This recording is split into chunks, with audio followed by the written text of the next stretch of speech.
Du 11 au 12 novembre, la Fondation Bantu Hub, dirigée par Véron Mankou, a organisé à Brazzaville la 2e édition du Salon de l'innovation, de la technologie et de l'entrepreneuriat au Congo CITEC. Axé sur le thème « Valoriser le potentiel des jeunes », cette édition a permis aux experts du secteur d'édifier les participants sur plusieurs thématiques. À travers ce panel inaugural entre salariat et entrepreneuriat, où se trouve l'avenir des jeunes, ici, ces participants ont été orientés vers l'auto-emploi pour valoriser leurs propres initiatives. Nous sommes prioritairement sur la formation. Voilà pourquoi on prend la formation. Les jeunes vont carrément, soit ils choisissent l'emploi salarié, soit ils vont vers l'emploi indépendant. Et nous conseillons les jeunes d'aller vers l'emploi indépendant. Aujourd'hui, après avoir reçu des compétences entrepreneuriales à travers notre formation.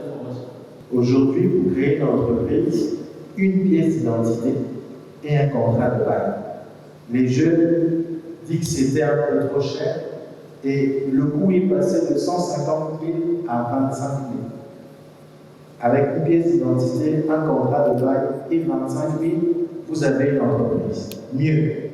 Ouvrant les travaux, le ministre de la Recherche scientifique et de l'innovation technologique qui a ouvert les travaux de ce salon a aussi encouragé les jeunes à s'intéresser à l'entrepreneuriat pour ne plus attendre l'intégration à la fonction publique. En embrassant des carrières individuelles, ces jeunes peuvent aussi créer des emplois pour d'autres demandeurs, selon le ministre. Chers jeunes, osez inventer, osez entreprendre, osez transformer, c'est dans vos rêves. Vous n'êtes pas obligés de compter sur l'État, comme c'était le cas à l'époque. Maintenant, les contraintes de l'emploi à travers le monde, les contraintes de l'emploi dans notre pays, nous convainquent les uns et les autres qu'il faut se donner des trajectoires individuelles. Pour le président de la Fondation Bantu Hub, Véron Mankou, l'écosystème est un chemin souvent parsemé d'échecs. Mais le but est d'avancer, quelles que soient les difficultés. Il n'y a pas d'entrepreneurs qui ont échoué. Il n'y a que des entrepreneurs qui ont réussi et des entrepreneurs qui veulent réussir. Le travail et la patience, c'est la base. Le but, c'est de ne pas être le premier. Le but, c'est d'arriver.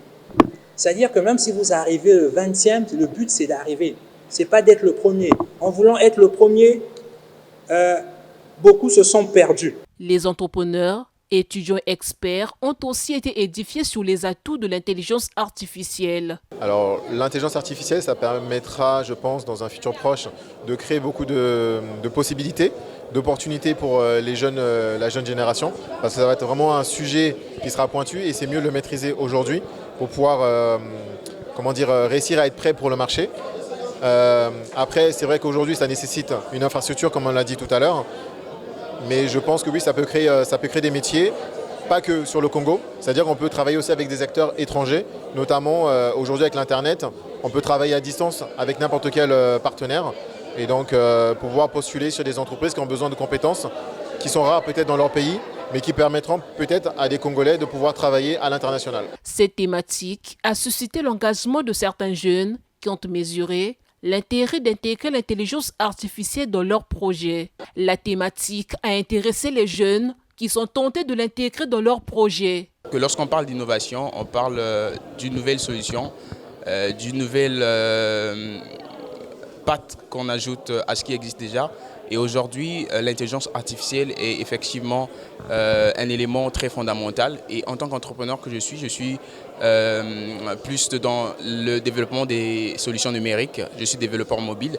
Et donc, je retiens aujourd'hui qu'au travers de ce que je retiens, de ce que j'ai comme information sur l'intelligence artificielle, donc tout ce que je peux apporter comme nouvelle application, intégrer l'IA aujourd'hui serait un atout essentiel pour effectivement la crédibilité et l'efficacité, surtout la productivité en ce qui concerne effectivement le produit. Les jeunes formés à l'occasion du Salon de l'innovation, de la technologie et de l'entrepreneuriat au Congo ont aussi reçu leurs attestations de fin de formation. Le CITEC était aussi une vitrine pour des startups qui ont occupé des stands pour exposer leur savoir-faire. Des jeunes qui proposent des services dans différents secteurs. Certains projets touchent l'éducation avec des solutions innovantes, l'élevage et d'autres attraits aux médias.